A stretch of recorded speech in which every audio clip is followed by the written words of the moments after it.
சிவாய நம. திருச்சிற்றம்பலம். ஞானாசிரியராகவும் ஞான குருவாகவும் எம்மை வழி நடத்தும் நம்பி ஆரூரர் திருவடிகளையும் அண்ணாமலை பெருமான் திருவடிகளையும் மனம் மொழி மெய்களால் வணங்கி மகிழ்கின்றேன். இன்றைக்கு நாம பார்க்க போற தலைப்பு கொஞ்சம் வித்தியாசமான தலைப்பு. அதாவது தனதன்னற்றோழா அப்படின்ற ஒரு குறிப்பு நமக்கு 9ஆம் திருமுறையில வர்றதை பார்க்கிறோம் இல்லையா?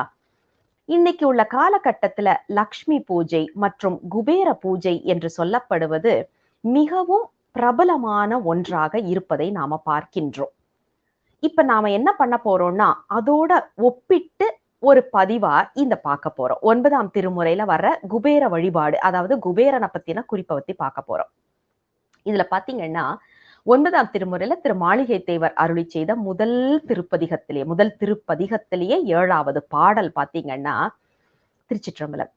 தனதன்னற்றோழா சங்கரா சூல பாணியே தானோவே சீவனே கனகனல் தூணே கற்பக கொழுந்தே கண்கள் மூன்றுடையதோர் கரும்பே அனகனே குமர விநாயக சனக அம்பல தமர சேகரனே நுனகழல் இணையன் நெஞ்சினுள்ளி நீதா தொண்டனின் நுகருமானுகரே.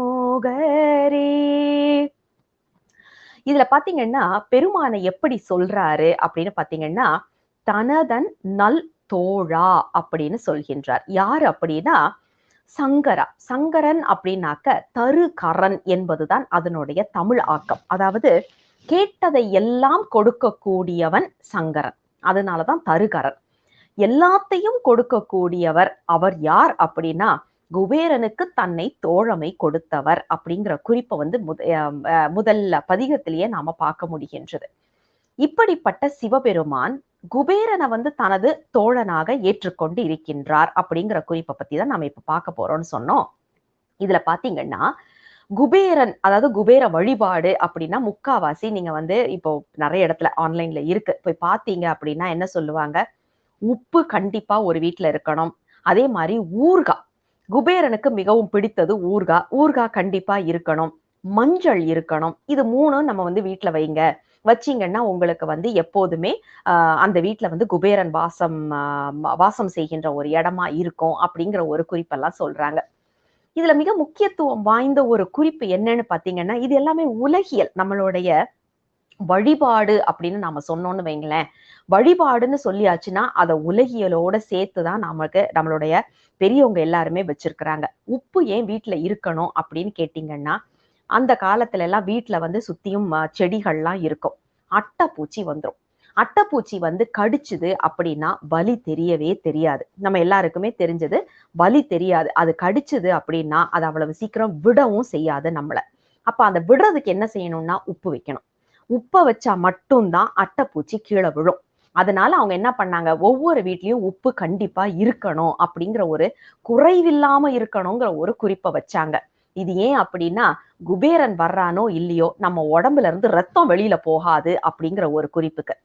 அடுத்தது பாத்தீங்கன்னா, டக்குன்னு இப்ப ஏதாவது ஒரு சாப்பாட்டுல ஒரு தகாததை சாப்பிட்டுட்டோம், ஒரு பெரட்டிட்டு வருது, வாந்தி வர்ற மாதிரி இருக்கு அப்படின்னா உடனே என்ன பண்ணுவாங்கன்னா, கொஞ்சம் ஊர்காவை எடுத்து நாக்குல வைக்க சொல்லுவாங்க. முக்காவாசி அந்த காலத்துல எலுமிச்சை ஊர்காய் அல்லது மாங்காய் ஊர்காய் இப்படிப்பட்டதுதான் இருக்கும். அந்த எலுமிச்சை ஊர்காய் இல்ல நார்த்த ஊர்காவை எடுத்து லேசா கிள்ளி நம்ம நாக்குல வச்சிட்டோம் அப்படின்னா என்ன நடக்கும்னா உடனேயே அந்த பெரட்டல் வந்து நிக்கும். இத மருத்துவமா இன்னைக்கு சொல்றாங்க. மருத்துவமா சொல்லும் போது என்ன சொல்றாங்கன்னா, நம்மளுக்கு வந்து அந்த டக்ட் இருக்கு இல்லையா, அந்த அந்த பைல் டக்ட்ன்னு சொல்லுவாங்க இல்லையா, அந்த இடத்த வந்து வேலை செய்ய, அதாவது ஆக்டிவேட் பண்றதுக்கு, உடனேயே வேலை செய்ய வைக்கிறதுக்கு, லிவர் மற்றும் அதை சார்ந்த ஒரு இடத்துல வந்து அதை ஆக்டிவேட் பண்றதுக்கு கண்டிப்பாக ஊர்காய் வேண்டும் அப்படின்னு சொல்றாங்க.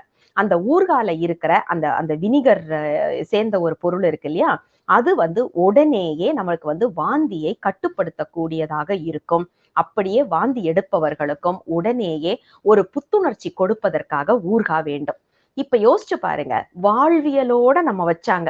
வீட்டுல வந்து இருக்கணும் அப்படின்னா, நான் எத்தனை நாள் வாந்தி எடுக்கிறேன் அப்படின்னு ஒரு புள்ள வந்து கேட்டுச்சு அப்படின்னு வைங்களேன், நம்மள்ட்ட பதில் கிடையாது.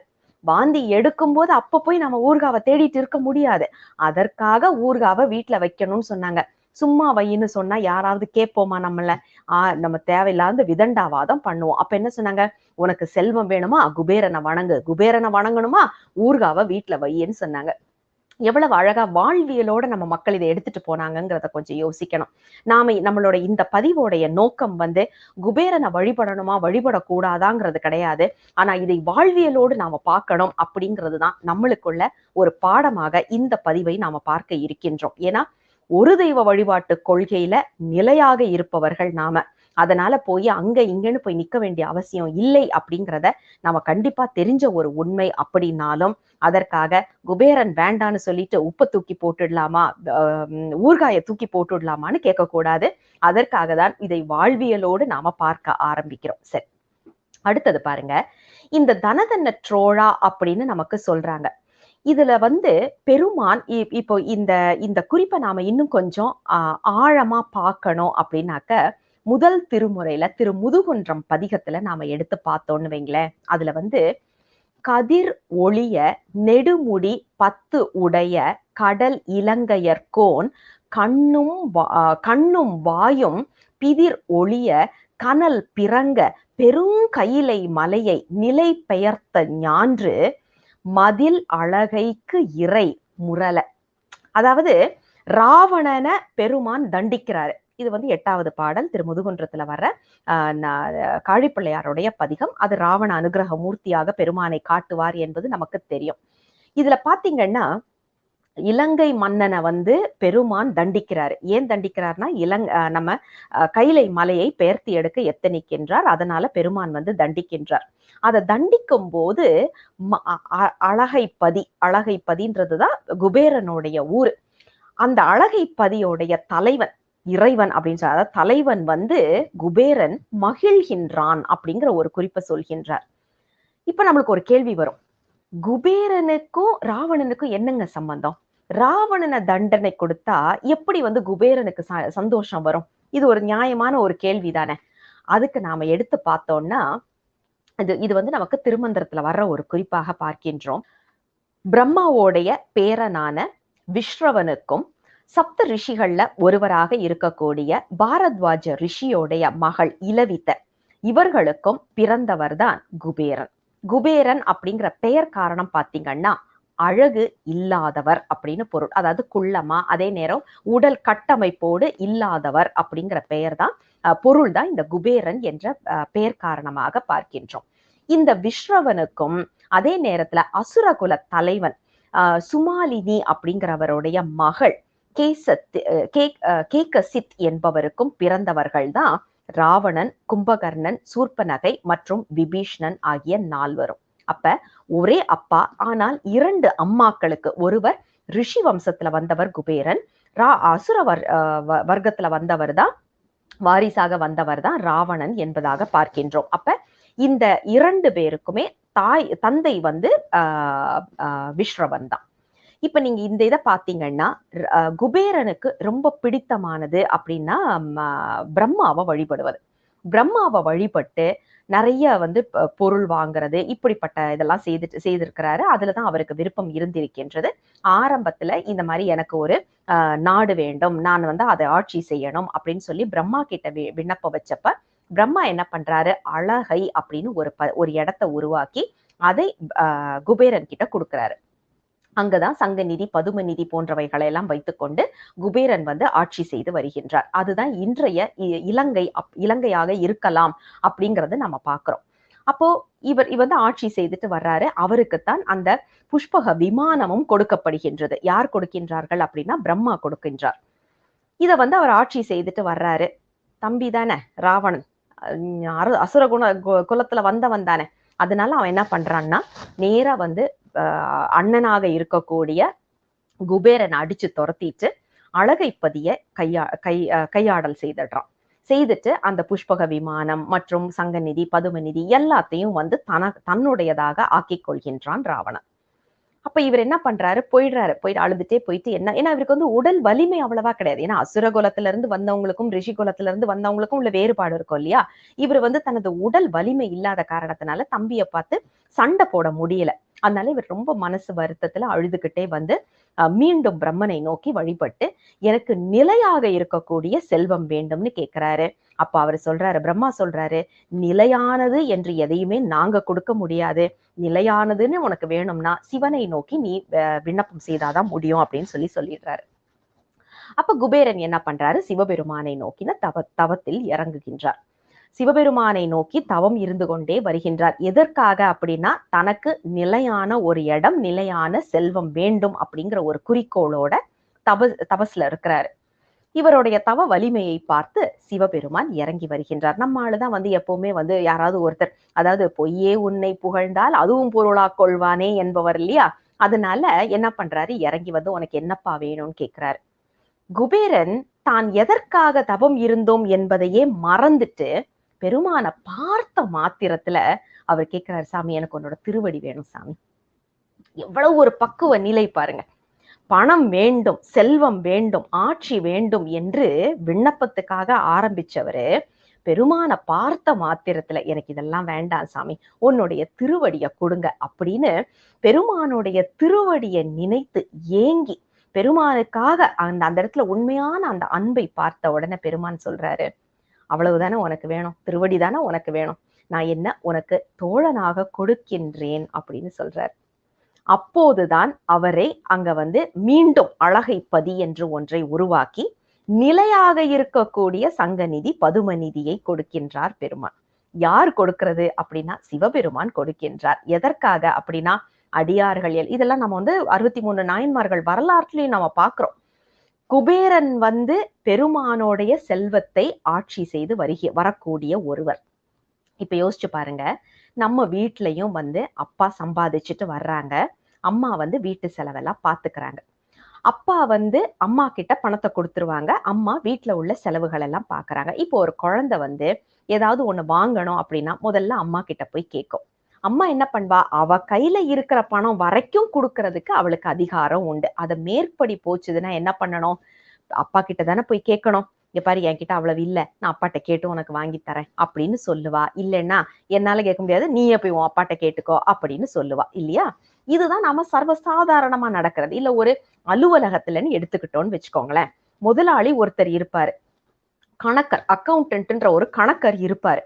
கணக்கருடைய வேலை என்ன, அவருடைய அதிகாரத்துல இருக்கக்கூடிய பெட்டி கேஷ்ன்னு சொல்லுவோம் இல்லையா, அவ்வளவுதான் அவருடைய அதிகாரம். அதுக்கு மேற்படி போச்சுதுன்னா முதலாளி கிட்டத்தான் போய் கேட்கணும். அப்ப முதலாளியாக ஒரு குடும்பத்தின் தலைவனாக இருக்கக்கூடியது சிவபெருமான்.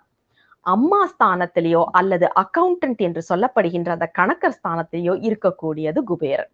இப்ப யோசிச்சு பாருங்க, நாம குபேர வழிபாடு பண்ணா என்ன நடக்கும் அப்படின்னா, குபேரன் கையில எவ்வளவு இருக்கோ அவ்வளவு வரைக்கும் தான் நமக்கு கொடுக்க முடியும்.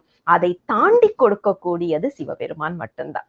நாம புரிஞ்சுக்கணும், நாம வந்து எங்க வணங்கணுங்கிறது நம்மளுடைய இதுலதான் நமக்கு கொடுத்துட்டாரு. சாமி நீ குபேரனை வணங்குறியா வணங்கிக்கோ, சிவபெருமான வணங்குறியா வணங்கிக்கோ. ஆனா யாருக்கிட்ட எவ்வளவு அதிகாரம் இருக்குங்கிறத நாம உணர்ந்து கொள்ள வேண்டும் இல்லையா? அந்த ஒரு குறிப்பை தான் நாம இந்த இடத்துல பாக்குறோம். இதுல லக்ஷ்மி வழிபாடும் வரும், நமக்கு 9ஆம் திருமுறையிலே அது வருது. இன்னும் ஒரு பதிவாக அதை பார்க்கலாம். லக்ஷ்மி எப்படி வந்தாங்க அப்படின்னு பாத்தீங்கன்னா, நமக்கு வந்து பார்க்கடல் கடையும் போது ஒவ்வொரு பொருளாக வருகின்றது, அதுல லக்ஷ்மி வருகின்றார்கள். அவர்களுடைய அழகை பார்த்து திருமால் இவர்களை எனக்கு கொடு என்று வாங்கிக் கொள்கின்றார். அப்ப யோசிச்சு பாத்தீங்கன்னா, மகாலட்சுமியும் பார்க்கடலில் இருந்து வந்தவர்கள் தான். அது பெருமானின் கருணையால் திருமாலுக்கு செல்கின்றது.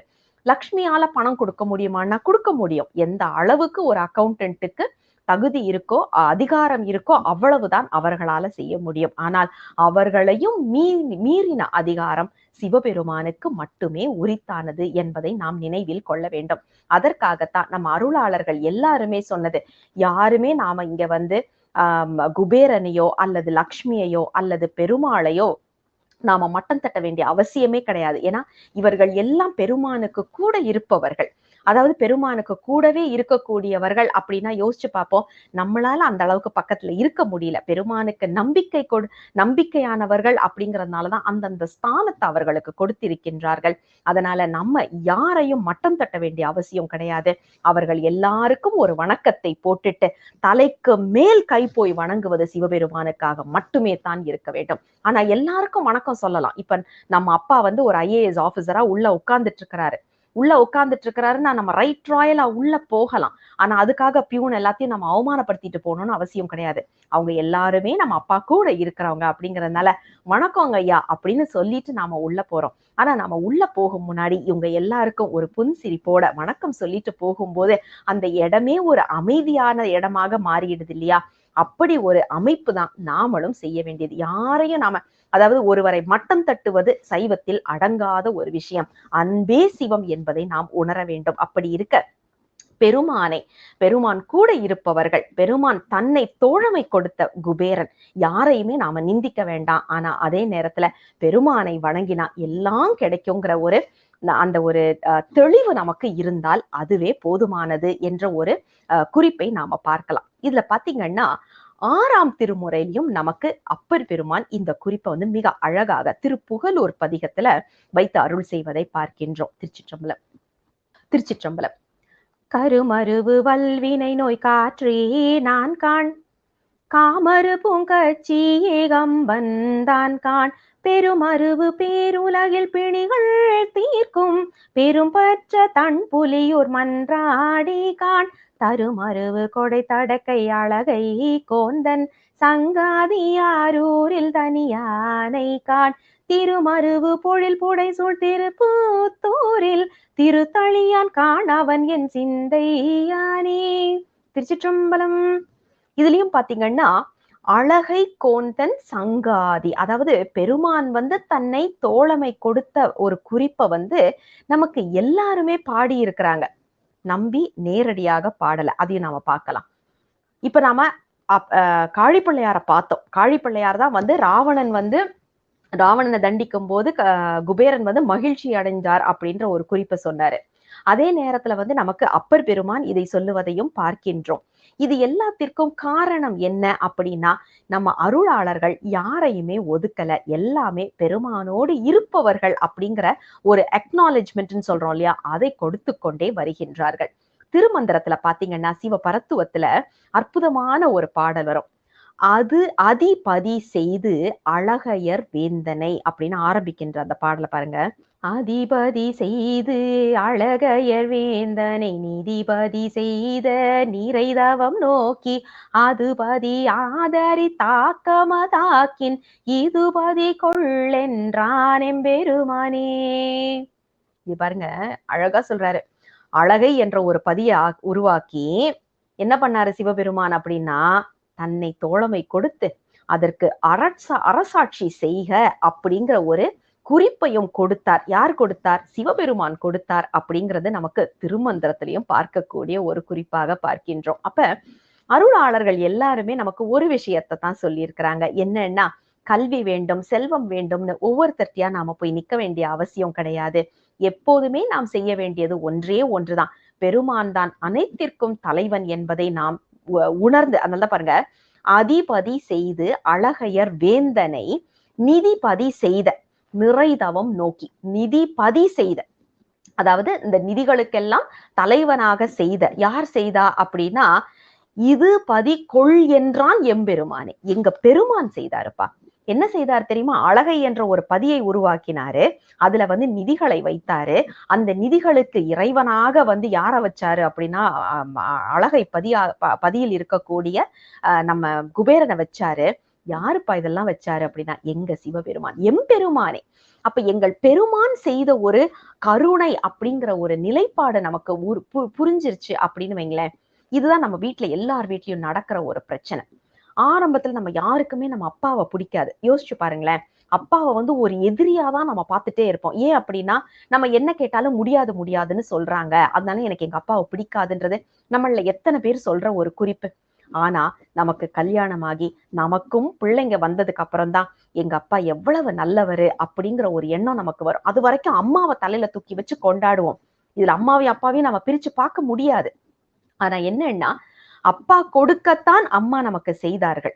ஆனா நாம அதை மறந்துட்டு, எங்க இருந்து வருதுங்கிறத மறந்துட்டு அம்மாவை மட்டுமே வணங்கிக்கிட்டு இருந்தோம். கல்யாணம் ஆகி நமக்கும் பிள்ளைகள் நாமும் ஒரு குடும்பத்தின் தலைவனாக வந்ததுக்கு அப்புறம் தான் அப்பாவோடைய அந்த கருணை, அப்பாவோடைய அந்த தியாகம், அப்பாவோடைய அந்த வலிகள், இது எல்லாத்தையும் நாம உணர ஆரம்பிக்கின்றோம். அதே மாதிரிதான் இதுலயும் பாத்தீங்கன்னா பெருமான் பின்னாடி வேதனையில இருக்கக்கூடியது பெருமான்.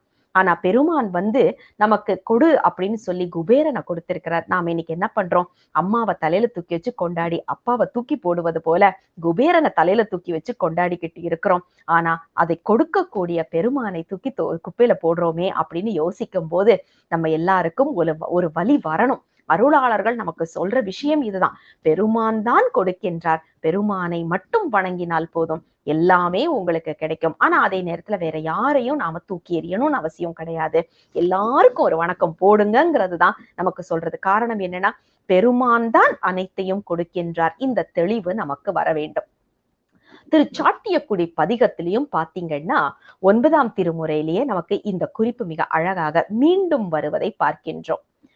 திருமகன் முருகன் தேவியேலுமையாள் திருமகள் மருமகன் தாயாம் மருமகன் மாதனன் மாமனிலிமாவான் மலையுடைய அரையர்தம் பாவை தருமனை வளனாம் சிவபுரன் தோழன் தனபதி சாட்டிய கொடியார் இருமுகம் கழல் 3 ஏழுகை தலம் 7 இரு கையில் இருந்து ஈசனுக்கே. திருச்சிற்றம்பலம். திருச்சாட்டியக்குடி பதிகத்திலையும் பாத்தீங்கன்னா திருமகன் முருகன். முருகன் வந்து பெருமானுடைய மகன். மனைவி யார் அப்படின்னா உமையாள். மருமகள் மருமகன் தாயாம். அதாவது இது அப்படியே குடும்பத்தெல்லாம் நம்மளுக்கு அறிமுகப்படுத்திட்டு அடுத்தது பாருங்க. இதுல வந்துட்டு சிவபுரன் தோழன் தனபதி. தனபதி என்று சொல்லப்படுகின்ற பெருமானுக்கு வந்து தோழனாக இருக்கக்கூடியவர் யார் அப்படின்னா தனபதி என்று சொல்லப்படுகின்ற குபேரன் அப்படிங்கிற குடும்பத்தையே அறிமுகம் செய்துட்டு நமக்கு அழகாக இதை எடுத்து சொல்லுவதையும் நாம பார்க்கின்றோம். அப்ப நாம செய்ய வேண்டியதெல்லாம் ஒன்னே ஒண்ணுதான். இதுல வீட்டுல நிறைய உப்பு வைப்போம், நிறைய ஊறுகாய் வைப்போம், நிறைய மஞ்சள் வைப்போம், அதெல்லாம் தவறு கிடையாது. அழகான வாசனை நிறைந்த மலர்கள் வைப்போம். பெருமானுக்கு பிடித்த மாதிரியான மலர்கள், வாசனை நிறைந்த திரவியங்களும் வாசனை நிறைந்த புகைகளையும் நாம வீட்டுல ஏத்துவோம். அதே நேரத்துல நாம செய்ய வேண்டியது திருமுறைகளை படித்து பெருமானை வணங்கினால் போதும் என்பதுதான். இப்ப நம்மளுக்கு ஒரு கேள்வி வரும், ஏங்க சாமிக்கு வந்து ஏங்க வந்து இப்படி ஒரு ஃப்ரெண்டு, இப்படி ஒரு தேவையா அப்படின்னு ஒரு கேள்வி வந்துச்சுன்னா, நால்வர்னா ஏன்னா நம்ம எல்லாருக்குமே தெரியும், நம்ம நம்பி ஆரூரர் தான் ஒரு தோழன்னு நினைச்சிட்டு இருந்திருப்போம். குபேரன் வந்து ஒரு தோழனாக இருக்கிறது நமக்கு நிறைய பேருக்கு தெரியாது. அப்ப இதுக்கு வந்து என்ன காரணம்னு ஒரு கேள்வி வரும்ல. அதுக்கு கற்பனை களஞ்சியம் சிவபிரகாசர் 4 நான்மணி மாலையில ஒரு அழகான எடுத்துக்காட்டு சொல்கின்றார். இதுல பாருங்க, 4 நான்மணி மாலையில 7வது பாடல். அறிந்து செல்வம் உடையானாம் அழகை பதியான் தோழமை கொண்டு உரழ்ந்த கல்வி உடையானும் ஒருவன் வேண்டும் என விருந்து துறந்த முனிவர் தொழும் பறவை துணைவா நினை தோழமை கொண்டான் சிறந்த அறிவு வடிவமாய் திகழும் நுதற்கண் பெருமானே அப்படின்ற ஒரு குறிப்பை சொல்கின்றார். ஒவ்வொரு மனிதனுக்கும் யார் இருக்கணும் தோழர்களா அப்படின்னா, கல்வியில் சிறந்த ஒருவனும் செல்வத்தில் சிறந்த ஒருவனும் நமக்கு தோழமையாக இருக்க வேண்டுமா. பெருமானுக்கும் அந்த ஆசை வருதான். என்ன ஆசை அப்படின்னாக்க, எனக்கும் வந்து 2 ஃப்ரெண்ட்ஸ் வேணும். அதுல ஒருத்தன் வந்து பணத்துல அதிபதியா இருக்கணும், இன்னொருத்தன் வந்து அறிவுல சிறந்தவனா இருக்கணும்னு யோசிக்கிறாராம். சரி, பணத்துல சிறந்தவர் ஒருவர் நமக்கு தோழமை இருக்கிறாரு. யாரு அப்படின்னா குபேரன். அப்ப அறிவுல சிறந்த ஒருத்தர் வேணும் இல்லையா? அதற்காக நம்பி ஆரூரரை தோழமை கொண்டு எடுத்துக்கொண்டார் பெருமான் அப்படிங்கிற குறிப்பை சொல்லிட்டு அதுலயும் பாருங்க, சிறந்த அறிவு வடிவமாய் திகழும் நுதற்கண் பெருமான். சிவபெருமான் என்ன பண்றாரு? நெற்றியில் கண் கொண்டிருக்கின்றார். நெற்றியில் கண் அப்படின்னாலே அது ஞானத்தின் வடிவம். அப்படிப்பட்ட ஞானத்தின் வடிவமாக இருக்கக்கூடியவர். ஞானம் பெற்ற யாருக்குமே 2 தோழர்கள் வேண்டும். ஒன்று பணத்தில் சிறந்தவர்கள், இன்னொருத்தர் அறிவில் சிறந்தவர்கள். பணத்தில் சிறந்ததாக இருக்கக்கூடிய குபேரன் தனக்கு தோழன் என்றது பெருமானுக்கு தெரியும். அதனால கல்வியில் சிறந்த ஒருவனும் தனக்கு தோழமையாக வேண்டும் அப்படிங்கிற ஒரு காரணம் பற்றி இங்க பெருமான் நம்பி ஆரூரரை தோழமை கொண்டார் அப்படிங்கிற குறிப்பு நமக்கு கற்பனை களஞ்சியம் சிவப்பிரகாசர் சொல்லுவதை பார்க்கின்றோம். அப்ப நாம செய்ய வேண்டியதெல்லாம் என்ன அப்படின்னா, பெருமானுக்கு நம்மை தோழமை கொடுக்க வேண்டும் அப்படின்னு நாம நினைச்சோம்னா, ரொம்ப சுலபமாக செய்ய வேண்டியது, யாரையும் நாம் நிந்தனை செய்ய வேண்டிய அவசியம் இல்ல. அதே நேரத்துல எல்லார்கிட்டயும் போய் நாம வணங்கிட்டு நிக்கணும். வணக்கம் சொல்லலாம். ஆனா வழிபாடு செய்ய வேண்டிய அவசியம் இல்லை. ஆனா அதே நேரத்துல இதுல சொல்ற வழிபாட்டு முறைகள் எல்லாம் சிவத்தை நோக்கி நாம செய்துட்டு, பெருமானே நீதான் அனைத்திற்கும் தலைவன் என்ற ஏக நாயகன் நீதான். அனைத்தையும் முழுமுதற் கடவுளாக இருந்து அனைத்தையும் உருவாக்கி கொண்டிருப்பவன் நீதான். இது எனக்கு புரிகின்றது, தெரிகின்றது. அந்த வழியில் என்னை நிற்க வை அப்படின்னு பெருமானுடைய திருவடிகளுக்கு நாம விண்ணப்பமாக வைத்து ஒவ்வொரு நாளும் சிவபூசையை செய்து அதே நேரத்துல திருமுறைகளை ஓதிக்கொண்டு வந்தால் செல்வம் மட்டும் அல்ல, அறிவு மட்டும் அல்ல, என்னெல்லாம் வேண்டுமோ அனைத்தையும் கொடுத்து அருள் செய்வார் பெருமான். இது நமக்கு எங்க பார்க்கலாம்னா எல்லா திருமுறைகள்லையும் பார்க்கலாம். எல்லா திருமுறைகளும் நமக்கு சொல்லக்கூடிய ஒரே விஷயம், திருமுறைகளை மனசார, அதாவது நாம கடனேன்னு படிக்க கூடாது. உருகி உருகி மனதார நாம் அதை படித்துக் கொண்டே வந்தால் நமக்கு உலகியலுக்கு தேவையான அனைத்தையும் கொடுக்க வல்லது அப்படிங்கிற குறிப்பு தான். இதற்காக நாம அங்க போய் இங்க போயின்னு நாம அல்லோல கல்லோல பட வேண்டாம். ஒரே இடம், அதாவது சிங்கிள் ஸ்டாப் சொல்யூஷன் அப்படின்னு சொல்லுவாங்க தெரியுமா? இப்ப சில சூப்பர் மார்க்கெட் எல்லாம் போனீங்கன்னா சொல்லுவாங்க ஒன் ஸ்டாப் சொல்யூஷன் அப்படின்னுவாங்க. நீங்க வந்தீங்கன்னா புதுசா வாங்கிக்கலாம், ரிப்பேர் பண்ணிக்கலாம், அதே நேரம் அப்கிரேட் பண்ணிக்கலாம், என்ன வேணாலும் பண்ணிக்கலாம். One stop solution. அந்த ஒன் ஸ்டாப் சொல்யூஷன் தான் நமக்கு சிவபெருமான். எதை கேட்டாலும் இன்னைக்கு பாத்தீங்கன்னா அமேசான் நம்மளுக்கு இருக்கு. எதை எடுத்தாலும் அமேசான் தான். ஏதாவது ஒண்ணு வாங்கணும்னா அமேசான் தான். வீட்டுல வாங்குற துணியில இருந்து, வீடு துடைக்கிற மாப் ஸ்டிக்ல இருந்து, வீட்டுக்கு தேவையான மாவுல இருந்து, கம்ப்யூட்டர்ல இருந்து, டிவில இருந்து, ஃப்ரிட்ஜ்ல இருந்து எல்லாமே அமேசான்ல கிடைக்குது. அதை விட சிறந்த ஒரு ஒன் ஸ்டாப் சொல்யூஷன் தான் எங்கள் சிவபெருமான் அப்படிங்கிற தெளிவு நம்ம உயிர்களுக்கு இருந்ததுன்னா நாம இந்த குழப்பத்திலேயே மாட்ட மாட்டோம். ஒவ்வொரு நாள் செவ்வாய்க்கிழமை நான் இந்த சாமி கிட்ட போனோம், புதன்கிழமை நான் இந்த சாமிகிட்ட போனோம், வெள்ளிக்கிழமை நான் இந்த சாமிகிட்ட போனோம், எல்லா சாமிட்டையும் போய் வணங்கிட்டு நின்னாலும் எனக்கு பணம் வரலையே அப்படின்னா, நம்மளுடைய வினை எவ்வளவு இருக்கின்றதோ அதற்கேத்த பணத்தை கொடுப்பதற்குத்தான் இவர்களுக்கெல்லாம் அதிகாரம் இருக்கு. நம்ம வினையையே மாற்றும் அதிகாரம் சிவத்திற்கு மட்டுமே இருக்கின்றது. அப்ப நாம என்ன செய்யணும்னா, அம்மாவை பைபாஸ் பண்ணிட்டு அப்பா கிட்ட போறா மாதிரி, அக்கௌண்டன்ட்ட பைபாஸ் பண்ணிட்டு முதலாளி கிட்ட போறா மாதிரி நேரா போய் பெருமான் கிட்ட சரணடைவோம். சாமி, என் வினை காரணமாக எனக்கு இதுக்கு மேல பணம் வரமாட்டேங்குது. நான் எவ்வளவு கஷ்டப்பட்டாலும் எனக்கு வரமாட்டேங்குது. என் தலையெழுத்த கொஞ்சம் மாத்தி எனக்கு ஏதாவது செய் சாமி அப்படின்னு சொல்லிட்டு மனம் உருகி திருமுறைகளை பாடுவோம் என்று சொல்லி பாட பாட பெருமான் நமக்கு என்ன வேண்டுமோ அதை கொடுத்து கொண்டே இருப்பார். ஆனால் குபேரன் பெருமான் மேல வச்சிருக்கிற அன்பை நாம 1% வச்சா கூட நம்மளையும் பெருமான் அன்போட ஏற்றுக்கொள்ளுவார். இன்னைக்கு என்ன பிரச்சனைனா, குபேரனை வணங்குறோம், ஆனா குபேரனுடைய அந்த குவாலிட்டி நம்ம கிட்ட இருக்கா அப்படின்னா இல்லையே. குபேரன் பெருமானை பார்த்த மாத்திரத்துல எனக்கு நீ போதும்னு சொன்னாருல்ல, நம்மள யாராவது அப்படி சொல்லுவோமா அப்படின்னு இன்னைக்கு சொல்லுவோம். ஆமாமா நான் சொல்லுவேன் அப்படின்னு. ஆனா பெருமான் முன்னாடி நின்னாதான் தெரியும் என்ன கதைங்கிறது.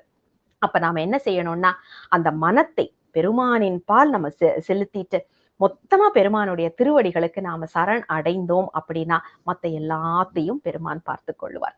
இந்த ஒரு தெளிவு நமக்கு வர வேண்டும் அப்படிங்கிறதுக்காகத்தான் இந்த அற்புதமான பதிவை இன்று பெருமான் கொடுத்து அருள் செய்திருக்கின்றார் என்பது தெரிகின்றது. அதனால இந்த பதிவை இதோடு நாம நிறைவுக்கு கொண்டு வரலாம். திருமுறைகளை படித்தால் போதும், நமக்கு என்னென்ன வேணுமோ எல்லாம் பெருமான் கொடுப்பார். திருச்சிற்றம்பலம்.